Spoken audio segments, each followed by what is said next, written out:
The ledger sat open on the plantation desk, its pages yellowed with age and humidity. But it wasn't the accounts of cotton yields or tobacco sales that made the overseer's hand tremble as he held his lantern closer. It was the column he'd been instructed to keep separate, hidden from casual eyes. A column that tracked something no one wanted to speak about, yet everyone had begun to notice. The entries stretched back 7 years now, each one more troubling than the last.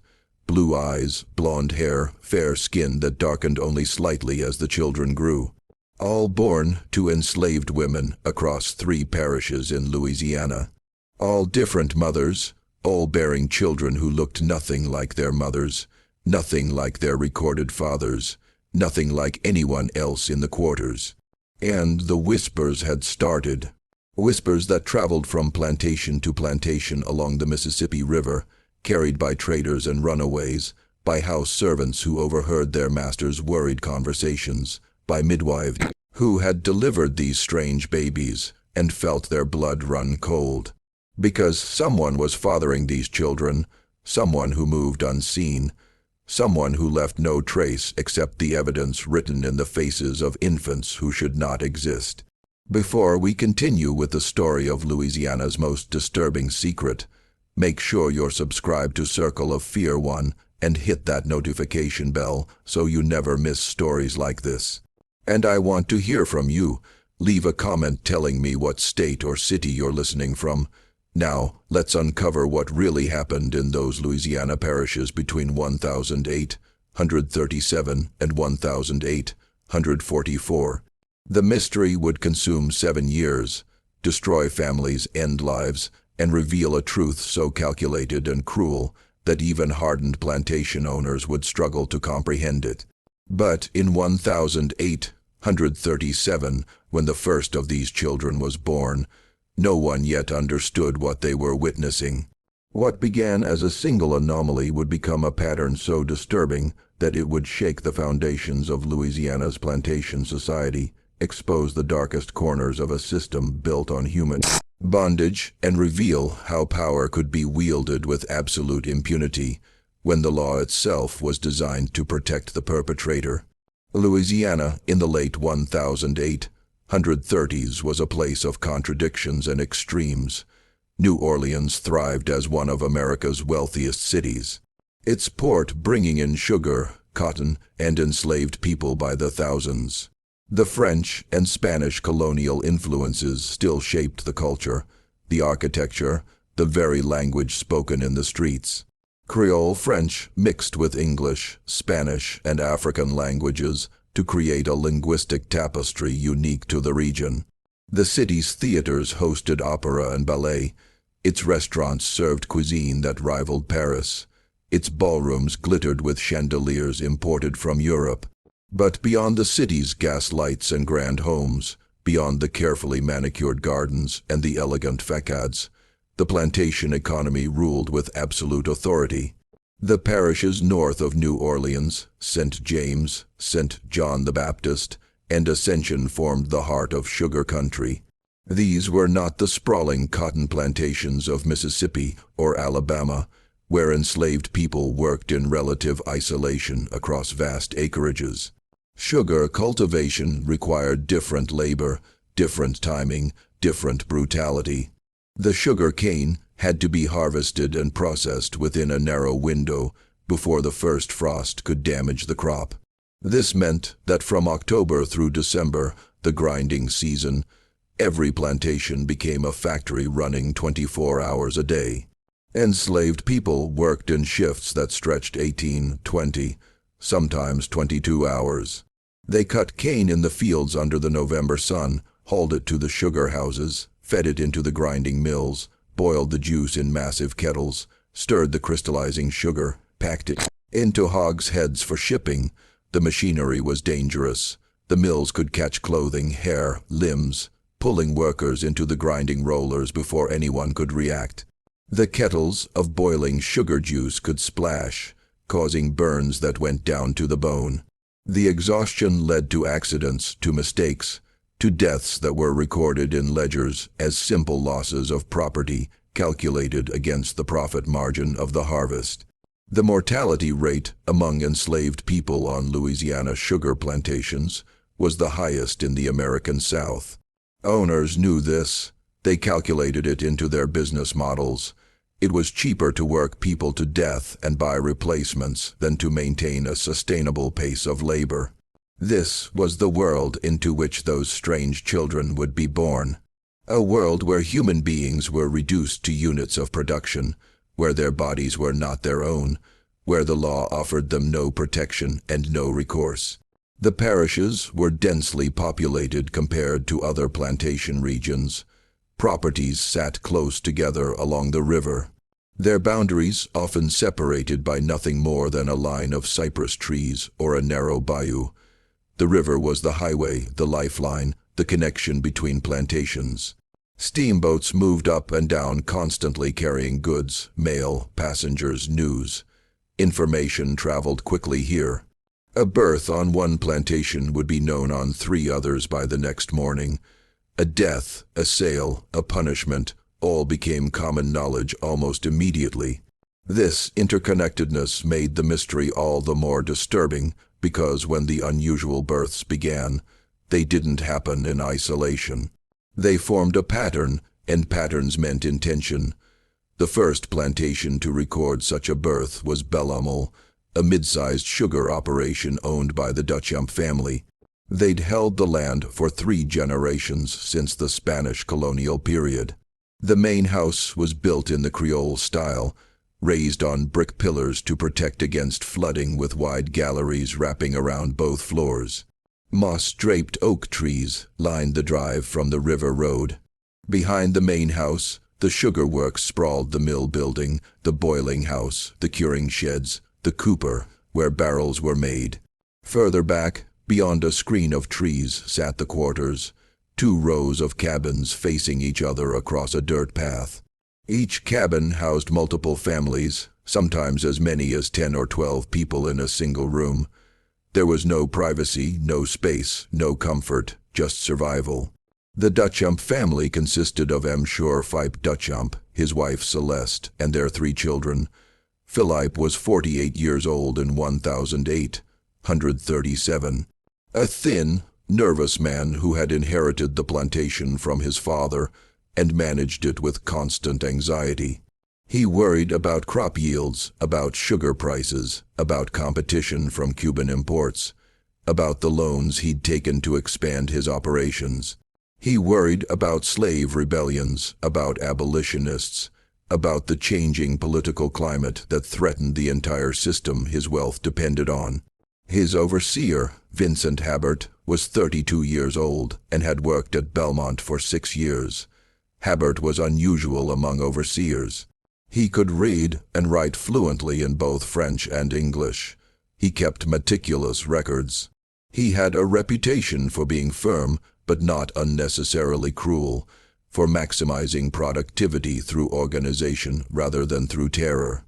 This made him valuable to Dutchamp, who lacked the stomach for the violence that many plantation owners considered necessary.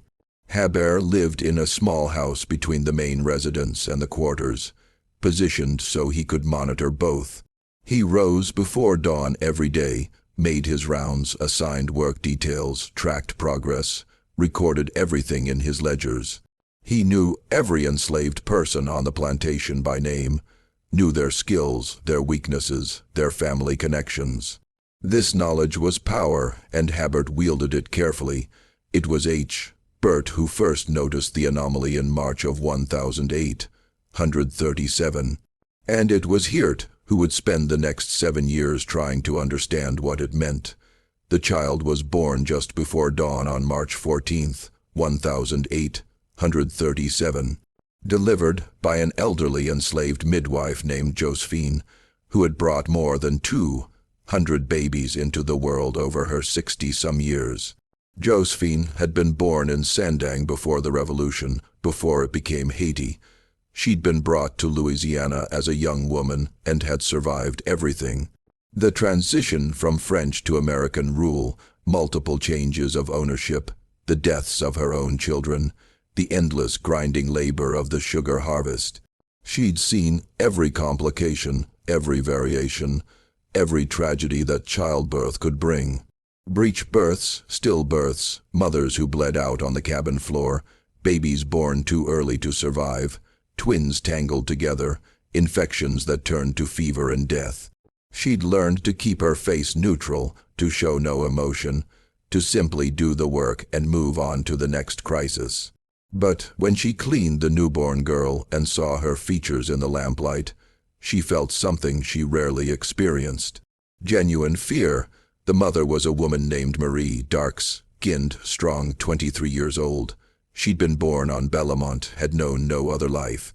Her mother had died in the sugar house when Marie was 12, caught by the grinding mill, her screams cut short as the machinery pulled her in. Marie had watched it happen. She'd been standing 10 ft away, unable to move, unable to help, unable to do anything but witness. After that, Marie had become quiet. She spoke only when necessary, kept her eyes down, did her work without complaint. She'd been paired with a man named Thomas when she was 18, a pairing arranged by Hebert to produce children who would become plantation property. Thomas was a field, and strong and reliable, 25 years old. They lived together in one corner of a cabin they shared with 3 other families.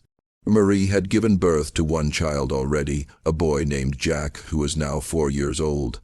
He looked like his parents, dark skin, dark eyes, tightly coiled hair. He was healthy, bright, already being trained to work in the fields. This second child should have looked the same. Every expectation, every understanding of heredity, every observation of how children resembled their parents suggested that this baby would have dark skin, dark eyes, dark hair. Instead, when Josephine wiped away the birth fluids and held the infant up to the lamp, she saw pale skin, hair so blonde it was almost white, and eyes the color of a clear winter sky. Josephine wrapped the child quickly, her mind racing. She'd heard stories, of course, passed down from older midwives. Stories that went back generations. Stories of children born looking different from their parents, explained away by distant ancestry, by bloodlines that carried hidden traits.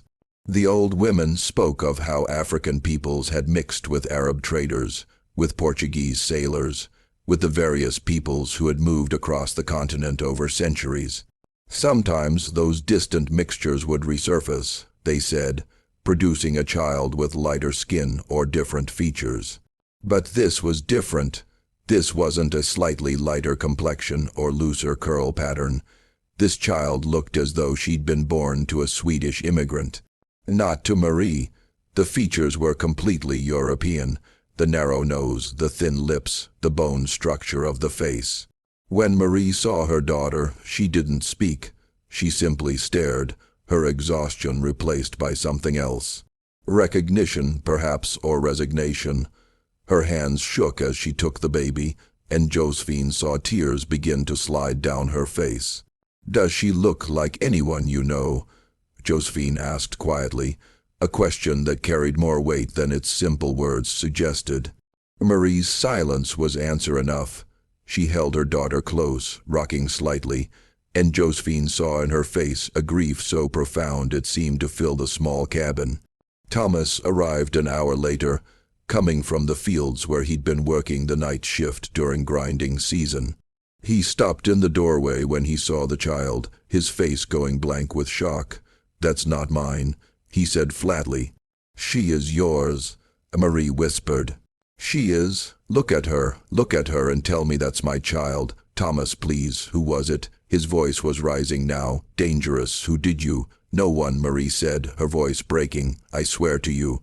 "No one? I don't understand this. I don't understand." Josephine intervened, stepping between them. "This happens sometimes," she said, though she didn't believe it herself. Old blood coming through. Ancestors from long ago. Thomas stared at the baby, at Marie, at Josephine. Then he turned and walked out of the cabin without another word. By midday, everyone on Bellamont knew about the birth. News spread through the quarters like wildfire. People came to see for themselves, crowding into the cabin, staring at the impossible child. Some whispered about curses, about spirits, about punishments from God. Others were silent, their faces troubled, as though they understood something they couldn't or wouldn't speak aloud. By evening, the news had reached 2 neighboring plantations, carried by enslaved people who had relatives on other properties, by traders who stopped at multiple landings along the river, by the invisible network of communication that existed beneath the surface of plantation society. By the end of the week, Vincent Hebert had been called to the main house to explain the situation to Monsieur Duchamp. Hebert walked up the Oakline Drive with a sense of dread. He'd already questioned Marie gently at first, then with increasing pressure. She'd insisted she'd been with no one but Thomas. She'd sworn it, even as tears streamed down her face, even as she held her strange-looking daughter. He'd questioned Thomas, who'd refused to accept the child as his own, who'd moved out of the cabin and requested reassignment to a different work crew. He'd questioned other enslaved people who lived in the same cabin who might have seen or heard something. No one had any information, or if they did, they weren't sharing it. Duchamp was pacing his study. When he arrived, his thin face pinched with worry. The room smelled of pipe tobacco and old books. A portrait of Duchamp's father hung over the fireplace, stern and judgmental. "Sit down, Hare. Tell me what happened." Hare sat in the chair across from Duchamp's desk and laid out the facts as he knew them. The birth, the child's appearance, Marie's insistence that she'd been with no one but Thomas, the lack of any evidence or testimony to suggest otherwise. "It's not possible," Duchamp said, resuming his pacing. "Thomas is the father. It's in the records. I have the breeding records right here." He pulled out a ledger, flipped through pages. "Marie and Thomas paired in 1832. First child born 1833. This is the second. Thomas is the father." "Yes, sir," he replied carefully. "That's what the records show. But the child, I don't care what the child looks like." Duchamp interrupted, his voice sharp with anxiety. "There's an explanation. There must be mixed ancestry, perhaps. Some distant relative. These things happen. Sir, I've seen mixed ancestry. This is different. This child looks completely European." Duchamp stopped pacing and stared at Hebert. "What are you suggesting?" "I'm not suggesting anything, sir. I'm simply reporting what I've observed. Because if you're suggesting that someone, that one of us..." Duchamp couldn't finish the sentence. The implication was too dangerous, too scandalous. "I'm not suggesting anything," Ert repeated. "I'm asking what you want me to do." Duchamp sat down heavily in his chair. He looked suddenly older, more tired. "Record the birth. Note the unusual appearance. But the father of record remains Thomas. Is that clear?" "Yes, sir. And Hibber, I don't want this discussed. Not with the other overseers, not with anyone. It's a private matter, an anomaly, nothing more." "Yes, sir." Hebert left the main house with a troubled mind. He understood Duchamp's position. Any suggestion that a white man had fathered a child with an enslaved woman would be scandalous, but it wouldn't be shocking. Such things happened, though they were rarely acknowledged openly. The real problem was the implication of force of violation, because Marie insisted she'd been with no one but Thomas. Which meant, if the child wasn't Thomas's, then something had happened to Marie without her consent. And if that was true, if someone had violated an enslaved woman on Duchamp's property, it raised questions about security, about control, about the order that was supposed to govern plantation life. It suggested that someone had access to the quarters to the women without oversight or consequence. Hebert went back to his house and opened his personal journal separate from the official plantation records. He wrote down everything he knew about the birth, about Marie's testimony, about the child's appearance. He dated the entry carefully, March 14th, 1837. He had no way of knowing that this entry would be the first of many, that he was documenting the beginning of something that would consume the next 7 years of his life. The child was named Claire. Marie tried to care for her, tried to love her, but the baby was a constant reminder of something Marie couldn't explain and couldn't escape. Thomas never acknowledged Claire as his daughter. He avoided Marie, avoided the cabin where she lived, avoided even looking at the child when their paths crossed. The other enslaved people on Belmont were divided in their reactions. Some felt sympathy for Marie, understanding that something terrible had happened to her, even if she couldn't or wouldn't speak of it.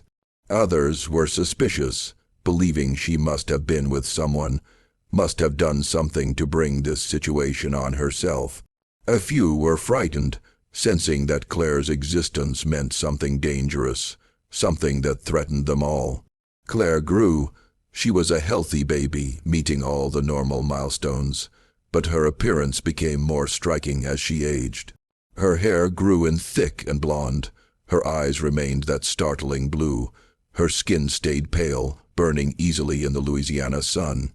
By the time she was 6 months old, she looked like a Nordic child who had somehow ended up in the quarters of a Louisiana plantation. The contrast between her appearance and her surroundings was jarring, disturbing, impossible to ignore. And then, 14 months after Claire's birth, it happened again. The second birth occurred on a plantation called Riverside, 6 miles upriver from Belmont. Riverside was larger than Belmont, with more acreage under cultivation and a larger enslaved population. The owner was a man named Eshen Broussard, 55 years old, a second-generation Louisiana planter whose family had made their fortune in the sugar trade. Broussard was known for running a profitable operation. He was also known for his temper, for his willingness to use violence to maintain control, for his belief that enslaved people needed to be kept in a state of fear to remain productive. His overseer, a man named Gideon Frost, shared this philosophy. Frost was 40 years old, a transplant from Virginia who had come to Louisiana seeking opportunity. He was tall, broad-shouldered, with a face weathered by sun and wind. He carried a whip coiled at his belt and wasn't afraid to use it. The enslaved people at Riverside feared him, and Frost believed that fear was the foundation of good management. The mother was a woman named Deline, 20 years old, who worked in the main house as a lairess. She'd been selected for this position because of her quiet demeanor, her efficiency, her ability to remain invisible. House servants had to master this skill, the ability to be present but not noticed, to move through rooms without drawing attention, to hear conversations without appearing to listen. Deline had been born on a plantation in the Natchez district and sold to Riverside when she was 15. The sale had separated her from her mother and 2 younger siblings. She'd never seen them again. This loss had hollowed her out, left her with a kind of emptiness that she filled with work, with routine, with the small comforts she could find. A moment of rest, a full meal, the absence of pain. She'd been paired with a field hand named Samuel, 22 years old, strong and quiet. They lived together in the quarters, shared a space in one of the cabins. Their relationship was cordial but not close.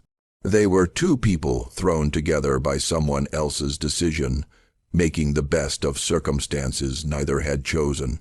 When Deline discovered she was pregnant, she felt a mix of emotions. Fear, because pregnancy meant vulnerability, meant pain, meant the possibility of death, but also a small, fragile hope. A child would be someone to love, someone who belonged to her, at least for a little while before the plantation claimed that child too. The pregnancy progressed normally. Deline continued her work in the laundry, hauling water, scrubbing clothes, hanging them to dry in the humid air. As her belly grew, the work became harder, but she didn't complain. Complaining led to punishment. She gave birth in May of 1838, attended by the plantation midwife, a woman named Ruth. The labor was long and difficult, lasting through the night and into the next day. But finally the baby was born, a boy, healthy, crying lustily. Ruth cleaned the infant and then stopped, her hands frozen, her face going pale. "What is it?" Deline asked, exhausted, reaching for her son. "What's wrong?" Ruth didn't answer. She simply handed the baby to Delphine and stepped back, her expression troubled. Deline looked down at her son and felt the world tilt. The baby had blonde hair, blue eyes, and skin so pale it seemed translucent. He looked nothing like her, nothing like Samuel, nothing like anyone in her family. "No," she whispered. "No, this can't. Who's the father?" Ruth asked quietly. "Samuel. Samuel is the father. I haven't been with anyone else." "I swear it." "Then how do you explain this child?" "I can't," Deline said, tears beginning to fall. "I can't explain it." Samuel was brought from the fields to see his son. His reaction was immediate and angry. He stared at the baby, at Deline, and his face hardened. "You've been with someone," he said, his voice flat and cold. "I haven't, Samuel. I swear. Don't lie to me." "Look at him." "That's not my child." "He is. He has to be. I haven't been with anyone else." "Then who did this?" "I don't know," Deline sobbed. "I don't know." Samuel left the cabin and didn't return. He requested a transfer to a different work crew to a different cabin. He never acknowledged the boy as his son. Gideon Frost heard about the birth within hours. He came to the quarters, pushed into the cabin where Delphine lay recovering, and stared at the baby with a mixture of shock and anger. "Who's the father?" he demanded. "Samuel," Deline whispered. "That's not Samuel's child. Look at it. I haven't been with anyone else." "You're lying." "I'm not. I swear on my life I'm not lying." Frost questioned her for an hour, his voice growing harsher, his threats more explicit, but Deline's story never changed. She'd been with no one but Samuel. She couldn't explain the child's appearance. She didn't understand what had happened. Finally, Frost gave up. He reported the situation to Broussard, who reacted with fury. He accused Frost of not maintaining proper control, of allowing enslaved people to move freely, of failing in his duties. Frost defended himself, insisting that he ran a tight operation, that there was no way an outsider could have accessed the quarters without being noticed. The argument went in circles. Finally, Broussard ordered the birth recorded with Samuel as the father of record. Despite the obvious impossibility, the matter was to be closed, not discussed, forgotten. The baby was named Jean, and like Claire before him, he was a living impossibility, a child who shouldn't exist. When news of Zhang's birth reached Belmont, Vincent Heber felt a cold certainty settle in his chest. This wasn't coincidence. This wasn't random genetic variation. This was something else, something deliberate, something that was happening across multiple plantations. He pulled out his personal journal and made a new entry, carefully noting the date of Jean's birth, the plantation where it occurred, the mother's name, the circumstances. He placed this entry next to his notes about Claire's birth and stared at the two entries, looking for connections. Both mothers had been working in or near the main houses of their respective plantations. Marie had been called up from the fields to help with cleaning during a period when Belmont's regular house staff was short-handed. Delphine already worked in the house, but she'd been assigned to additional duties in the month before her pregnancy, including night work, cleaning, and preparing rooms after the family had retired. He felt his pulse quicken. This was a pattern, a connection. It might mean nothing, or it might mean everything. He began making inquiries carefully, quietly. He spoke to traders who moved between plantations, asking casual questions about births, about unusual occurrences, about gossip they might have heard. He questioned enslaved people who had relatives on other properties, listening to their conversations, noting details, and he waited because if his suspicions were correct, if this was a pattern rather than a coincidence, then it would happen again. He was right. Over the next 2 years, 3 more children were born with the same impossible features. Each birth followed the same pattern: an enslaved mother with dark features, a recorded father who matched her appearance, and a child who looked nothing like either parent. The 3rd child was born at a plantation called Oakmont in November of 1838. The mother was a woman named Isabel, 25 years old, who worked in the main house as a cook's assistant. The baby was a girl with blonde hair and blue eyes. Isabel insisted she'd been with no one but her partner, a man named Gabriel. No one believed her, but no one could prove otherwise. The 4th child was born at a plantation called St. Clair in March of 1839. The mother was a woman named Terz, 19 years old, who had been brought up from the quarters to help serve At a dinner party 2 months before her pregnancy began, the baby was a boy with the same distinctive features. Terza's partner, a man named Antoine, refused to acknowledge the child. The fifth child was born at a plantation called Magnolia Grove in September of 1839.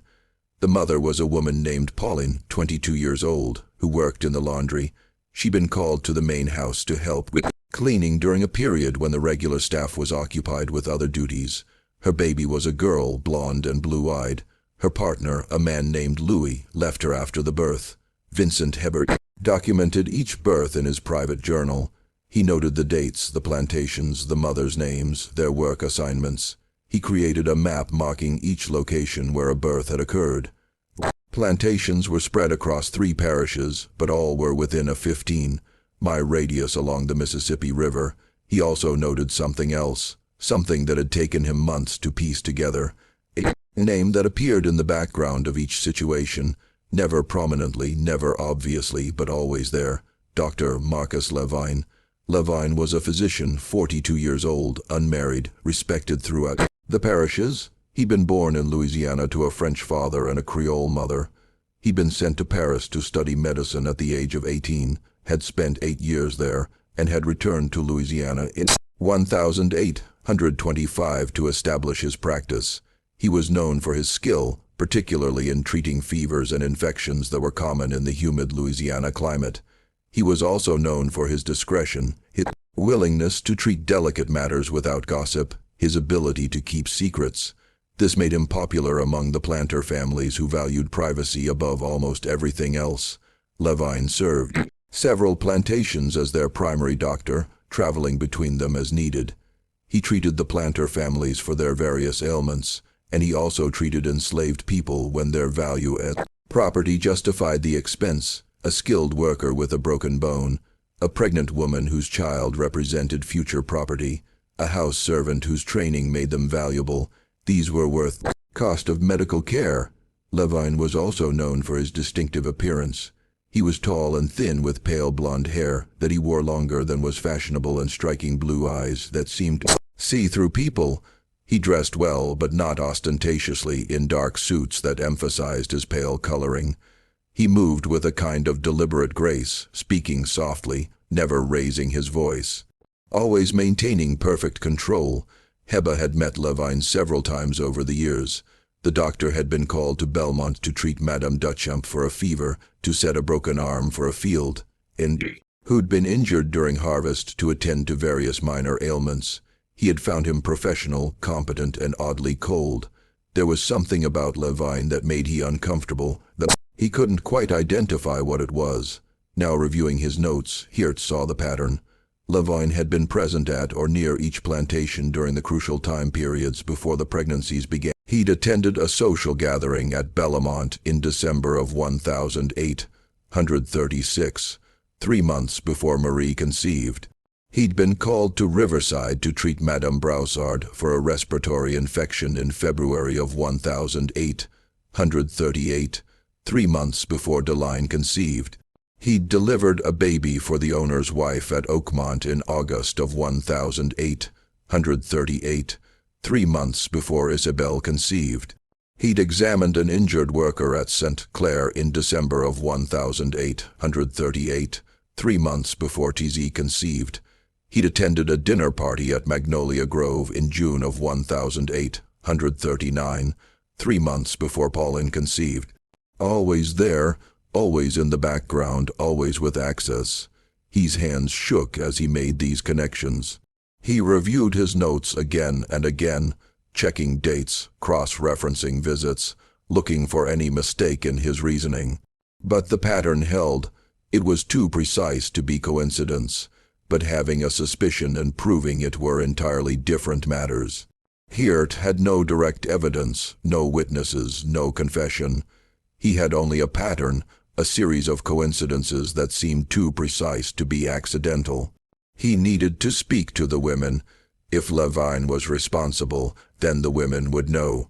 They might not be able to speak openly, might not be willing to accuse a white man, especially a respected doctor, but they would know. Bert started with Marie since she was on his own plantation. He found her in the fields one afternoon working with a hoe, her daughter Claire strapped to her back in a cloth sling. Claire was now 2 years old, her blonde hair bright in the sun. "Marie," Ebert said quietly, approaching her. "I need to speak with you." Marie looked up, her face guarded. "Yes, sir, about Claire, about her father." Marie's expression closed completely. "Thomas is her father, sir. That's what the records say." "Marie, I know that's not true. And I think you know it too." "I don't know what you mean, sir. I think someone hurt you, someone you couldn't refuse. Someone who had power over you." Marie was silent for a long moment. Then she said very quietly, "Even if that were true, sir, what difference would it make? I'm property. Property can't be hurt. Property can't refuse. Property has no rights. Marie, I have nothing more to say, sir. Thomas is Claire's father. That's what the records show." She turned back to her work, and Geert knew he would get nothing more from her. The wall she'd built around this secret was impenetrable. He tried with the other women, traveling to the other plantations on various pretexts, finding opportunities to speak with Delphine, with Isabel, with TZ, with Pauline. Each conversation went the same way. The women insisted they'd been with no one but their recorded partners. They had nothing more to say. The wall was always there, impenetrable. He understood. The women had no legal standing, no rights, no recourse. If they accused a white man, especially a respected doctor, they would not be believed. They would be punished for lying, for making trouble, for threatening the social order. Their children might be sold away. Their lives might become even more unbearable than they already were. Silence was their only protection, however inadequate. Geert decided he needed to take his findings to someone with more authority, someone who might actually be able to act on the information. He chose Judge Armand Thibault, a respected figure in St. James Parish. Thibault was 60 years old, a lawyer who had been appointed to the bench 15 years earlier. He was known for his fairness within the constraints of the system, for his willingness to address difficult matters, for his intelligence and his integrity. Requested a meeting, and Thibault agreed to see him. They met in Thibault's office in the parish courthouse, a humid afternoon in July 1840. The office was lined with law books and papers covered every surface. Thibault sat behind his desk, a large man with gray hair and shrewd eyes. Herbert laid out his evidence carefully. He showed Thibault his map with the plantations marked. He showed him his timeline with the dates of the births and the dates of Levine's visits. He explained the pattern, the connection, the impossibility of coincidence. Thibault listened in silence, his expression growing darker as he spoke. When Geert finished, Thibault sat back in his chair and was quiet for a long moment. "This is a serious accusation," Thibault said finally. "I know, sir. That's why I've brought it to you. Do you have any direct evidence, any testimony from the women?" "No, sir. They won't speak or can't speak." "I've tried." Thibault stood and walked to his window, looking out at the street below. The courthouse was in the center of the parish seat, a small town that served the surrounding plantations. The street was busy with afternoon traffic, wagons, horses, people going about their business. "You understand what you're suggesting," Thibault said, his back still to Heber. "Dr. Levine is a respected member of this community. His family has been here for generations. His father was a prominent merchant. His mother came from one of the old Creole families. To accuse him of this without solid proof would be devastating. It would destroy his reputation, his practice, his life. I understand, sir, but the children exist. The pattern exists. 5 children in 2 years, all with the same impossible features, all born to mothers who had contact with Dr. Levine in the months before conception. Patterns can be coincidence. 5 times, sir, across 5 plantations. All within 2 years, and all connected to one man." Thibault turned back to face Heber. "Even if you're right, even if Dr. Levine is responsible, what law has he broken?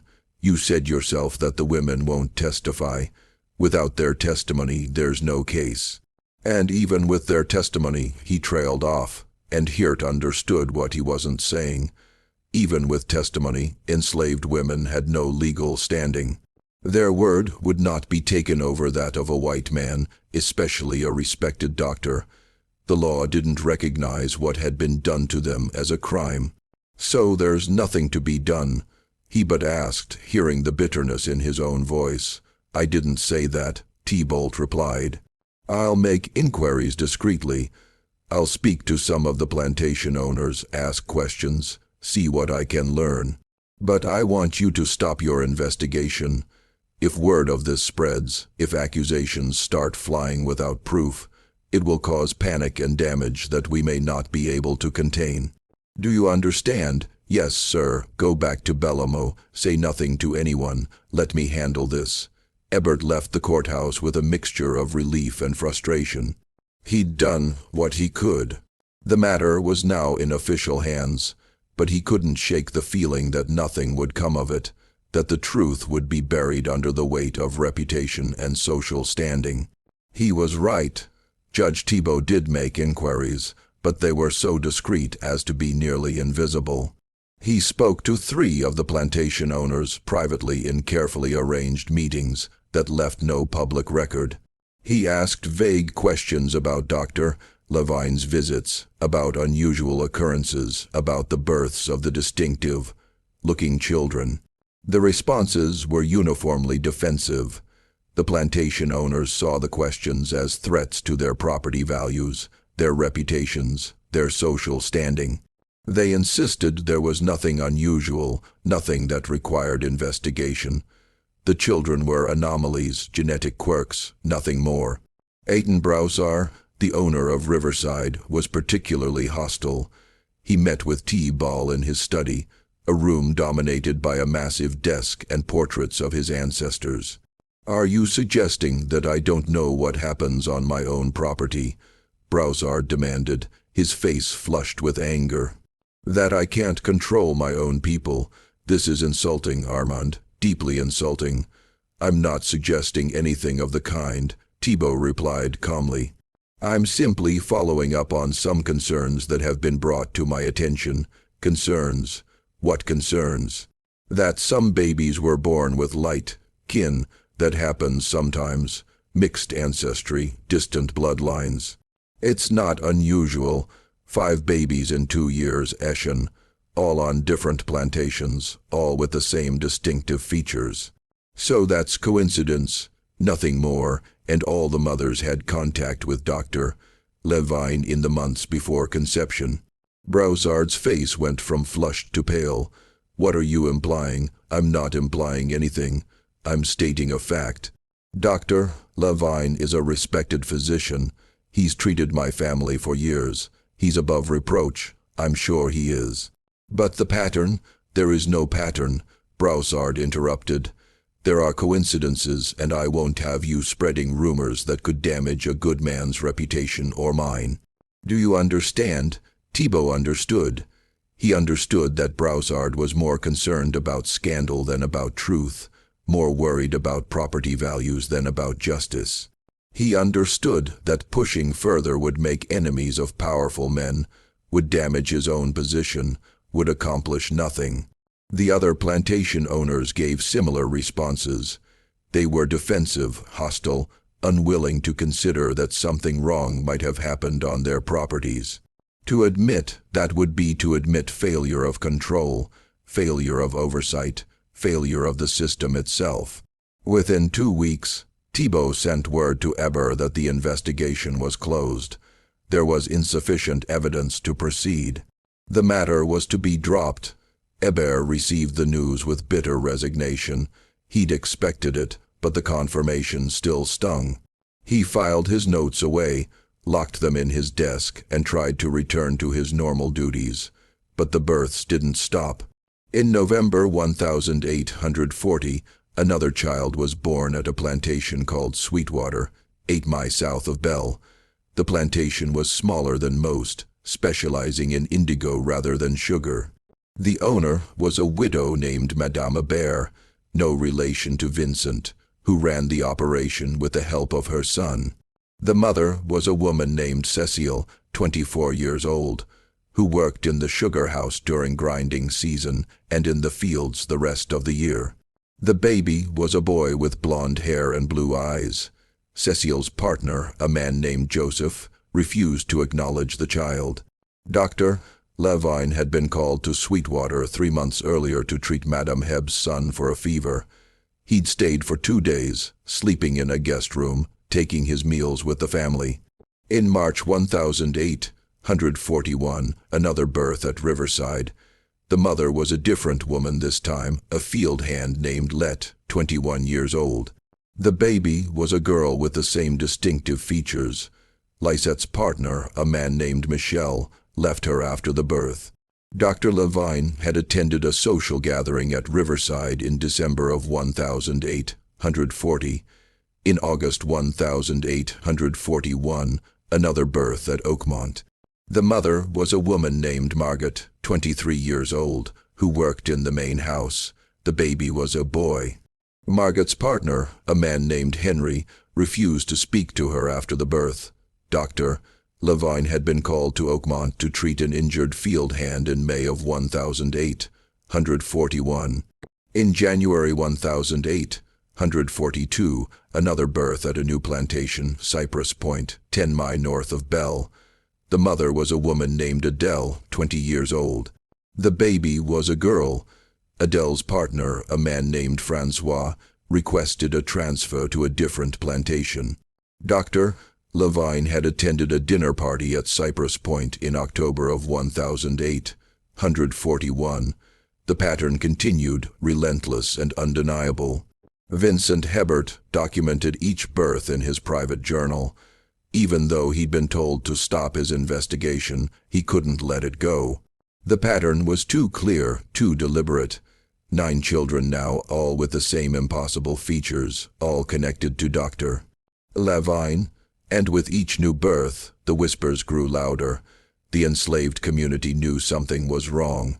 They couldn't speak openly, couldn't accuse, couldn't demand justice, but they knew, and they began to protect themselves. Women started refusing assignments to the main houses. They claimed illness, injury, any excuse to avoid being called up from the quarters. When pressed, they became sullen, resistant, uncooperative. Overseers noticed the resistance and responded with punishment. Women were whipped for refusing work assignments, for claiming false illness, for insubordination. But the resistance continued. The women seemed willing to accept punishment rather than risk being called to the main houses. This created problems for the plantation operations. House servants were necessary for the smooth functioning of the main houses. Laundry had to be done. Meals had to be prepared, rooms had to be cleaned. When women refused these assignments, the work fell to others, creating resentment and disruption. The tension on the plantations became palpable. Productivity dropped. Small acts of rebellion increased. Tools broken, work slowed. Minor acts of sabotage that couldn't be directly traced, but accumulated into significant disruption. The plantation owners blamed their overseers for losing control. The overseers blamed the enslaved workers for being lazy and rebellious. No one wanted to acknowledge the real cause of the unrest except Vincent Hebert. He saw what was happening, understood the fear that drove it. The women were protecting themselves the only way they could, through resistance and refusal, even at the cost of punishment. And he made a decision that would change everything. He began documenting the births again, but this time he didn't keep the information to himself. He shared it carefully and selectively with other overseers, with traders, with anyone who might listen. He created copies of his map, his timeline, his evidence connecting Dr. Levine to each incident. He knew it was dangerous. He knew he was risking his position, possibly his life, but he couldn't stay silent anymore. The pattern was too clear, the injustice too great, the suffering too profound. The information spread slowly at first, then faster. Overseers talked to each other, comparing notes, sharing stories. Traders carried the information from plantation to plantation, from parish to parish. The whispers became conversations. The conversations became discussions. By the summer of 1842, the story was known throughout the 3 parishes.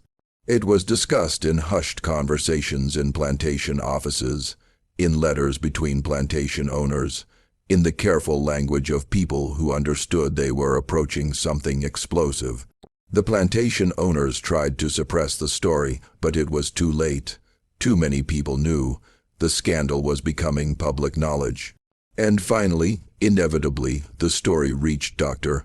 Marcus Levine himself. Levine's response was not what anyone expected.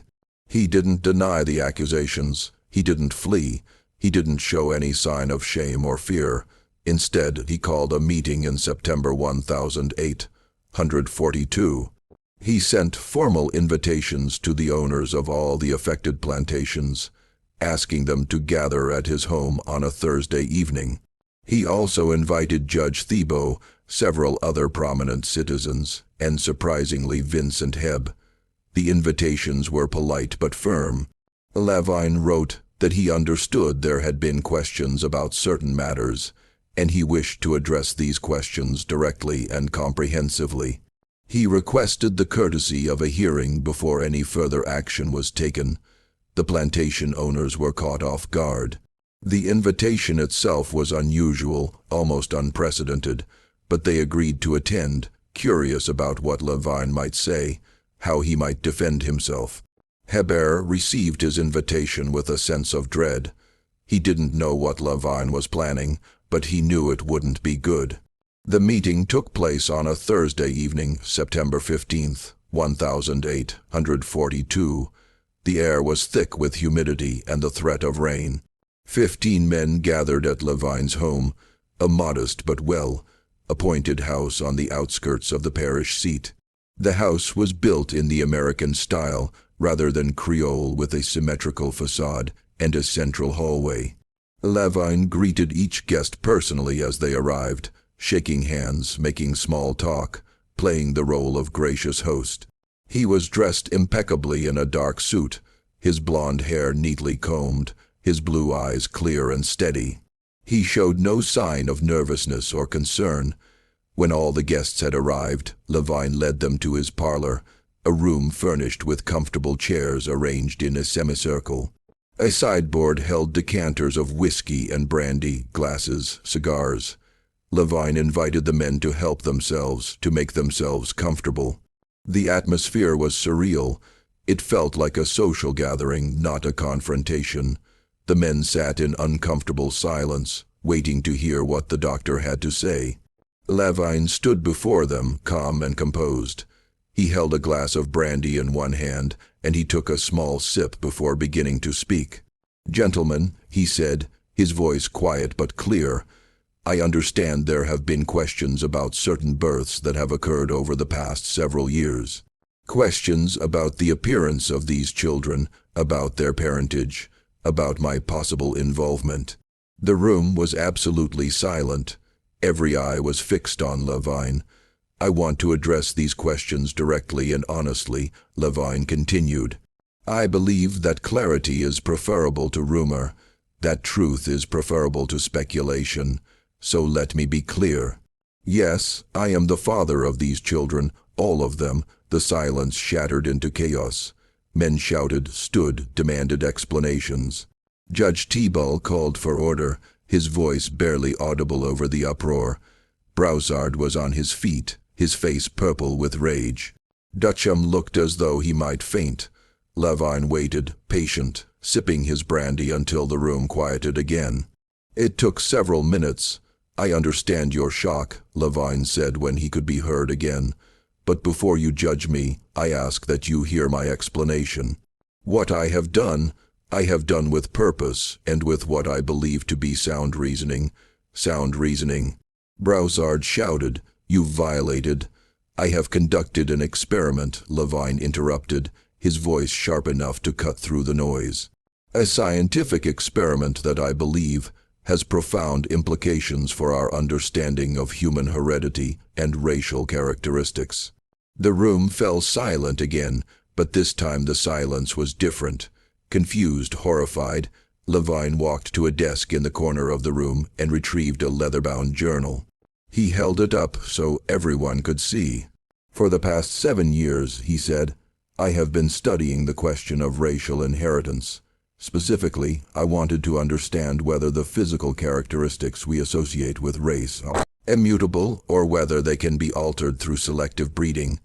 He opened the journal, showing pages filled with notes, diagrams, measurements, observations. The handwriting was neat and precise, the work of someone who took pride in documentation. "I theorized," Levine continued, "that by introducing European genetic material into the African population, I could produce offspring that displayed European features. The children born over these years have confirmed my hypothesis. Regardless of the mother's appearance, my genetic contribution has dominated, producing children with blonde hair, blue eyes, and fair skin."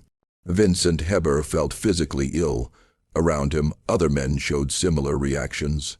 Pale faces, clenched jaws, hands gripping chair arms.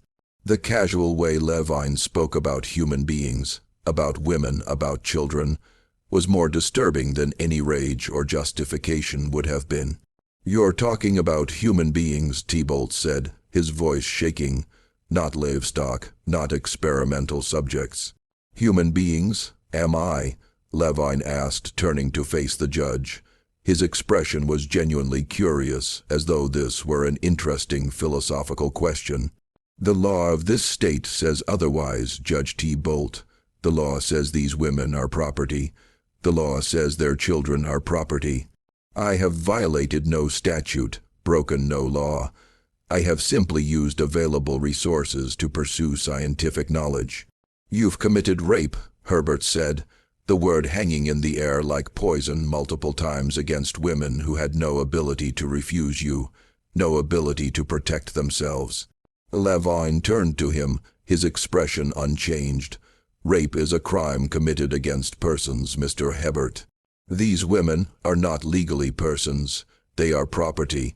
I no more committed rape than a farmer commits rape when he breeds his cattle." The law is quite clear on this point. The logic was monstrous, but it was also legally sound. Louisiana law in 1842 did not recognize enslaved people as having the legal standing to be victims of rape. They were property, and property could not be raped. The law protected property owners from theft or damage to their property, but it did not protect the property itself from the actions of others.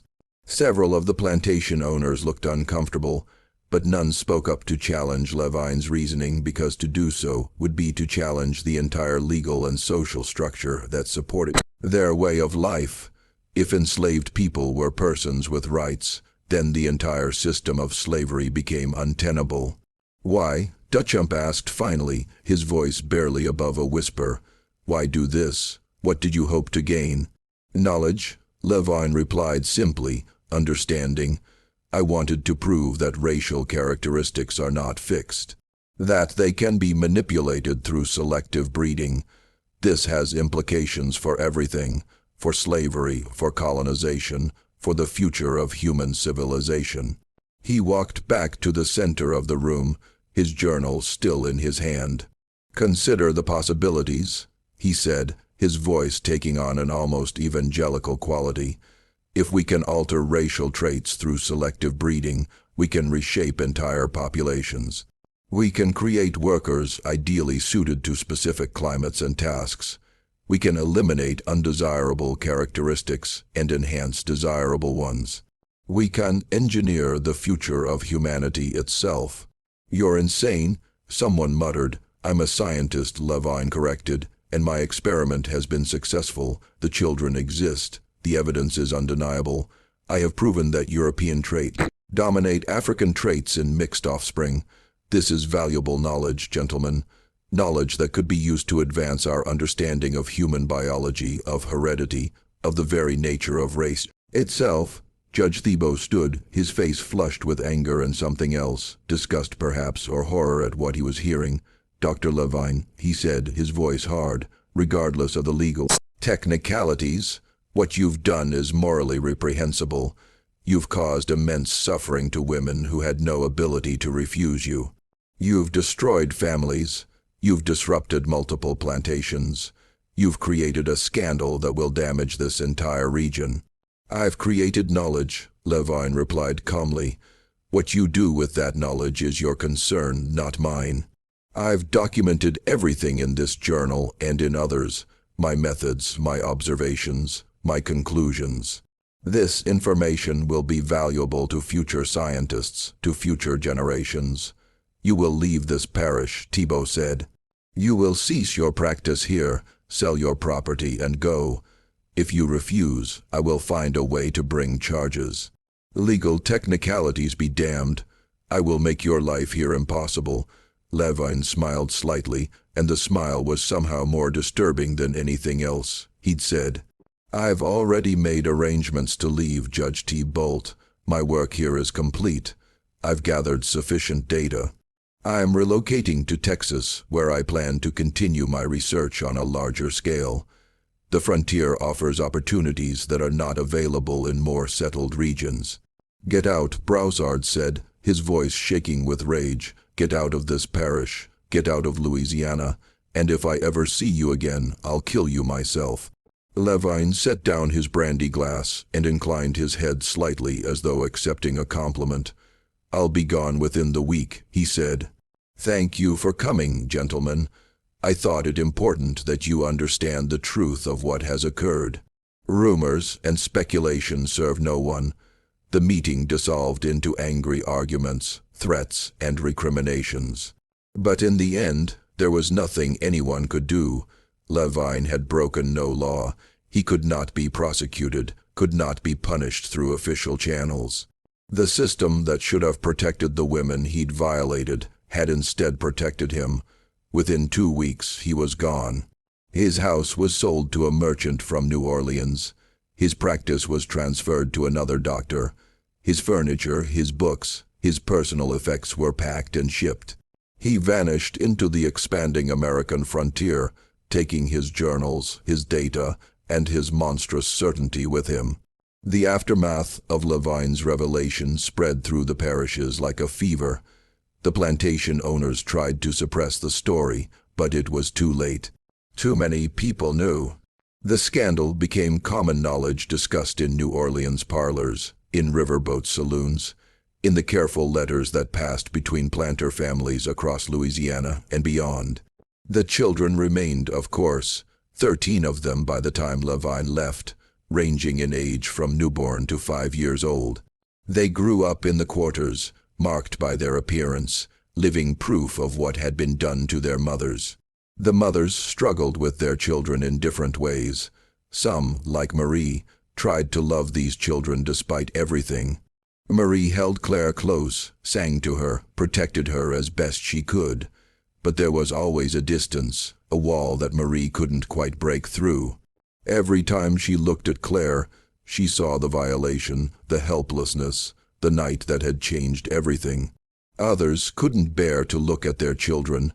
Deline at Riverside became withdrawn and silent after John's birth. She cared for him mechanically, feeding him, keeping him clean, but showing no affection. When June reached for her, she would turn away. When he cried, she would hand him to another woman to comfort. The children sensed this rejection. Even as infants, they grew up knowing they were different, knowing they were unwanted, knowing their very existence caused pain. The fathers, the men who had been recorded as fathers, the men who had been partners to these women, reacted with anger and abandonment. Thomas never acknowledged Claire. He avoided Marie, avoided the cabin where she lived, avoided even looking at the child when their paths crossed. Eventually, he requested a transfer to another plantation, and Dutchamp granted it, glad to be rid of a source of tension. Samuel at Riverside did the same. So did Gabriel, Antoine, Louis, Joseph, Michel, HRI, Francois, and the others. These men had been paired with these women by their owners, forced into relationships they hadn't chosen. But they'd made lives together, found small comforts in companionship. The births destroyed those fragile connections. The women were left alone, raising children who looked nothing like them, children who were constant reminders of violation and powerlessness. The enslaved community was divided in its response. Some people felt sympathy for the mothers, understanding that something terrible had happened to them. They helped when they could, watching the strange-looking children, sharing food, offering what comfort was possible. Others were suspicious or hostile. They believed the mothers must have done something to bring this on themselves, must have been willing participants. They whispered about the women, spread rumors, shunned them. The children grew up in this atmosphere of suspicion and division. They were neither fully accepted nor fully rejected, existing in a liminal space within the quarters. As they got older, their appearance became even more striking.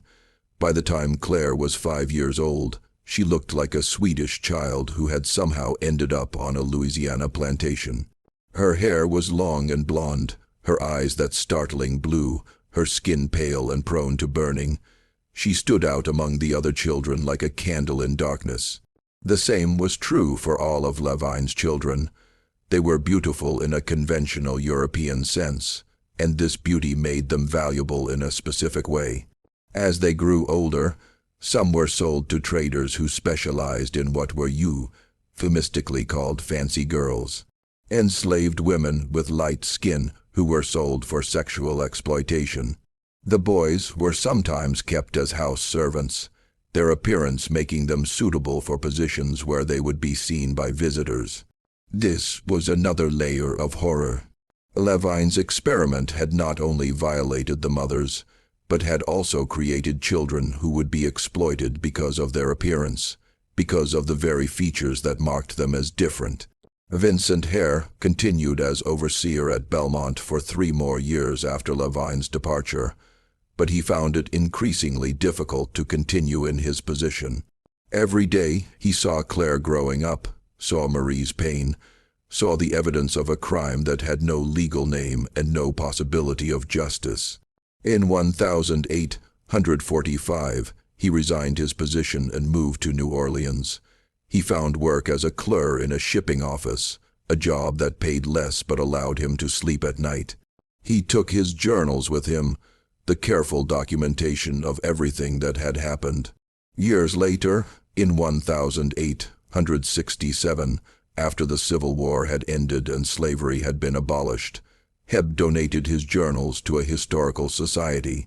He wrote a cover letter explaining what the documents contained, why he'd kept them, what they represented.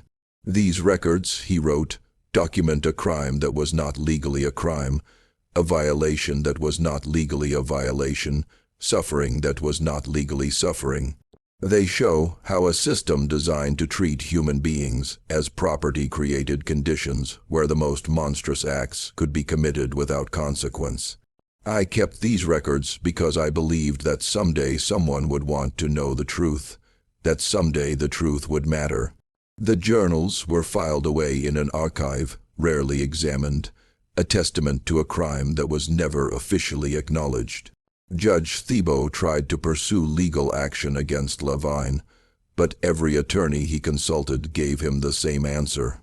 There was no case, no law had been broken, the women had no legal standing to bring charges. The plantation owners had no grounds for complaint, since their property had not been damaged in any legally recognized way. Thibault spent months researching, looking for any legal avenue that might allow prosecution. He consulted law books, wrote to colleagues in other states, sought advice from legal scholars. But the answer was always the same. Under Louisiana law in 1842, what Levine had done was not a crime. This realization haunted Thibault for the rest of his life. He'd spent his career believing in the law, believing that the legal system, however imperfect, served justice. Levine's case forced him to confront the truth, that the law itself could be unjust, that a legal system built on the premise that some human beings were property could never deliver justice to those people. Thibault retired from the bench in 1886 150, citing health reasons. He died in 1855, and those who knew him said he'd never been the same after the Louisiana affair. As for Dr. Marcus Levine, he did relocate to Texas, where he established a new medical practice in a growing frontier town. He continued his research for at least another decade, according to fragmentary records that survived. There are hints in letters, in birth records, in the memories of people who lived in that town that the pattern continued. More children with impossible features, more women who couldn't speak of what had happened to them. Levine died in 1856, apparently of natural causes. He was 56 years old. His executive, a lawyer who had been handling his affairs, found his journals among his effects. The lawyer read them, was horrified by their contents, and made the decision to destroy them. He burned every journal, every note, every piece of documentation related to Levine's experiments. Some knowledge, the lawyer wrote in his own diary, is too dangerous to preserve. Some truths are too monstrous to pass on to future generations. I have destroyed Dr. Levine's work, not to protect his reputation, but to protect humanity from the ideas contained in those pages, but the children remained. The evidence of Levine's experiments lived on in the faces of 13 children in Louisiana and an unknown number in Texas. These children grew up, had children of their own, passed on the genes that Levine had introduced into their families. When the Civil War came and slavery ended, these children, now adults, faced a different kind of challenge. They were too white, looking to be easily accepted in black communities, too by law and heritage to be accepted in white society. They existed in a liminal space belonging nowhere, their very existence a reminder of the horrors that had created them. Some tried to pass as white, leaving their families and their histories behind, creating new identities in new places. This was possible for those with the lightest skin, the most European features. They disappeared into white society, married white spouses, raised children who never knew their true heritage. Others remained in black communities, accepting their outsider status, building lives despite the suspicion and questions that followed them. They married, had children, created families. Sometimes their children looked like them, blonde, blue-eyed, pale. Sometimes the African features reasserted themselves, producing children who looked more like their grandmothers than their parents. The genetic legacy of Levine's experiments continued for generations. Even today, more than 180 years later, there are families in Louisiana who occasionally produce a blonde-haired, blue-eyed child despite having predominantly African ancestry. Most don't know the full story of their heritage. The details were buried, forgotten, or deliberately erased.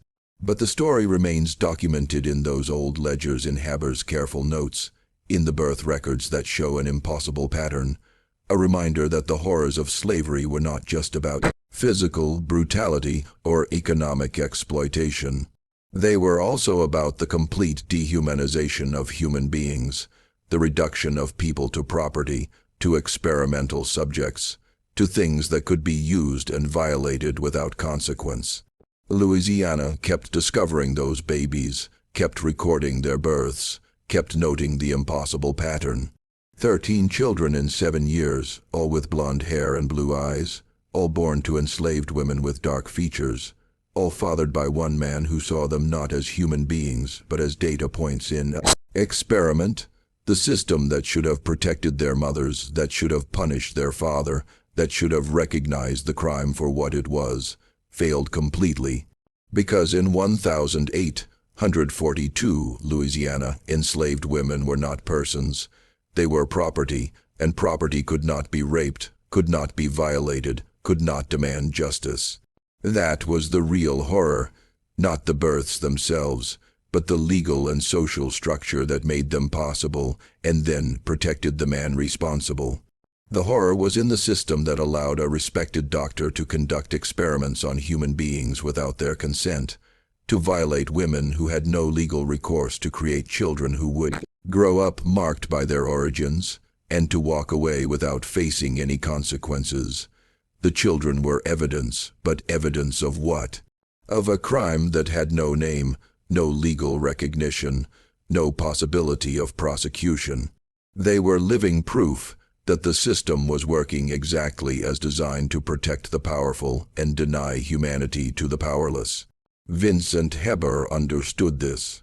In his final journal entry written in 1867 before he donated his records to the Historical Society, he wrote, "I have spent 25 years trying to understand what happened in those Louisiana parishes between 1837 and 1844.